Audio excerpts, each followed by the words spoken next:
have the votes for passage, but the opposition is much stronger.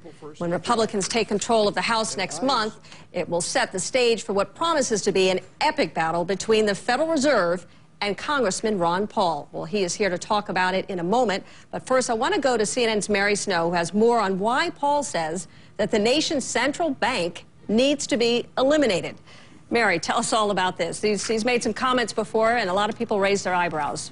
Yeah, and Suzanne, with views like that, Ron Paul is really seen as the harshest critic of the Federal Reserve on Capitol Hill.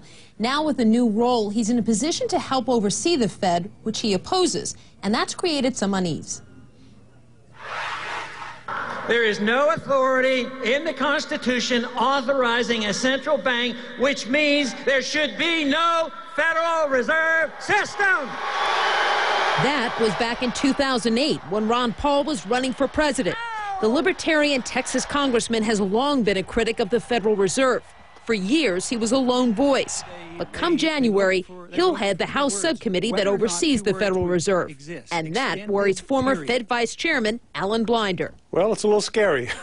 The question is how much you want to take Congressman Paul at his word. You know, he's written a famous book called End the Fed. And that meant, by the way, I think, end the Fed and go back to the gold standard, which is a pretty frightening prospect. In his 2009 book, Paul writes, the Federal Reserve System must be challenged. Ultimately, it needs to be eliminated. The government cannot and should not be trusted with a monopoly on money.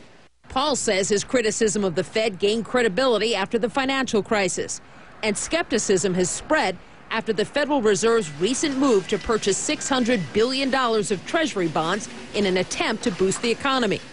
Answering those critics, Fed Chairman Ben Bernanke did a rare interview with 60 Minutes to defend himself and the Federal Reserve. Well, the Fed's independence is critical. As scrutiny is expected to mount, there are economists who worry about injecting politics into Fed policy.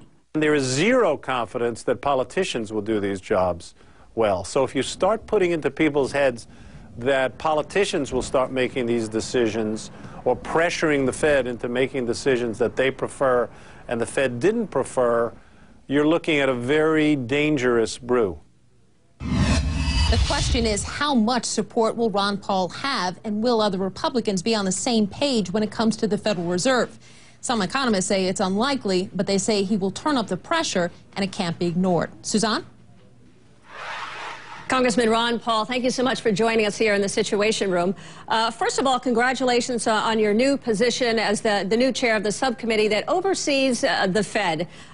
As in your new position, tell me, what is the first thing that you're going to do? What are you going to do that's any different?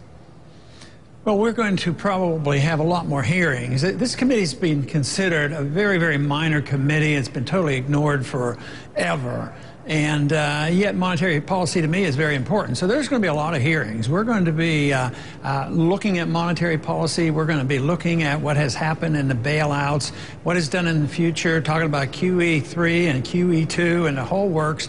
And also this whole mandate, whether or not the Fed should be assuming responsibility for unemployment, the whole process. Will you audit the Fed?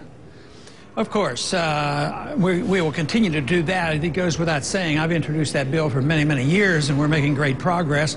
We had 320 co-sponsors this last year, and we did get it into the House version. So we're going to continue with that, and we'll have stronger support now with so many new freshmen. And I think they know the American people want more transparency of the Federal Reserve. So now your book, End the Fed, essentially you called to abolish it. Will you actually call to abolish the agency, and can you even do that?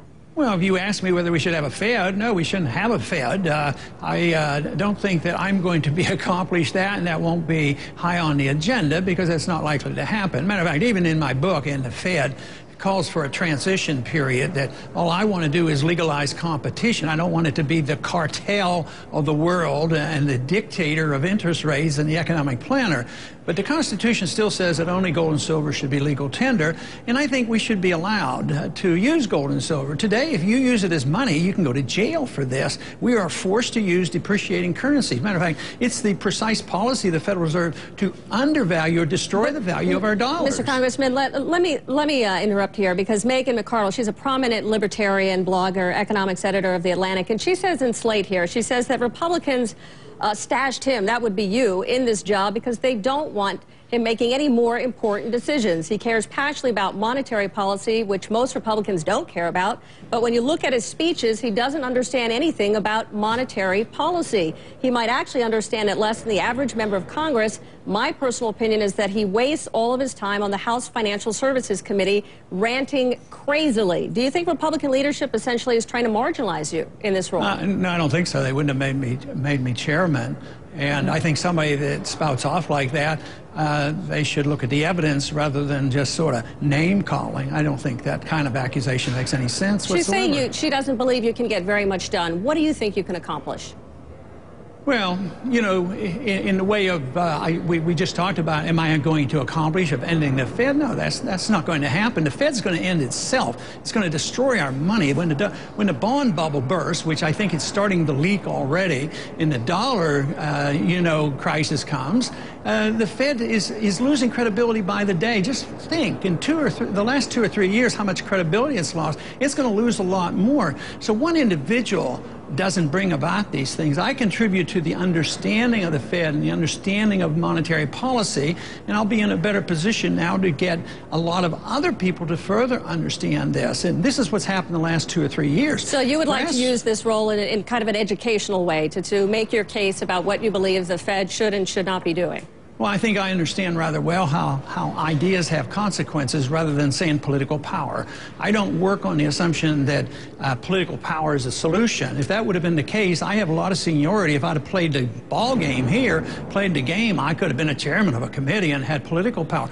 But I don't believe that's the way real change comes. Real change comes when attitudes change and understanding and education change. And Congressman, I want to turn the corner, if I may, to